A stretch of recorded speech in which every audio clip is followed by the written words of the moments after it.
Hi, welcome to HardReset.Info. In front of me Epson 2150, and now I'm gonna show you how to perform Printheads cleaning on this device. To do that, firstly, you should install Epson iPrint on your iPhone or Android device.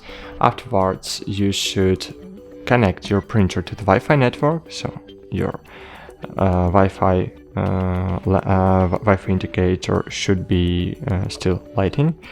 If it's not, so you can watch our video about how to do that, how to connect your printer to the Wi-Fi and to the iPrint application. Afterwards, click on your printer in your application, scroll down, and here click Head Cleaning and click Yes.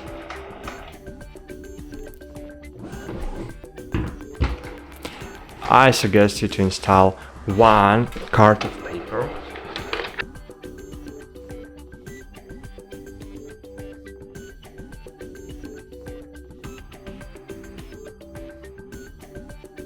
So cool, that's it. Thanks for watching. Like this video, subscribe to our channel, and bye.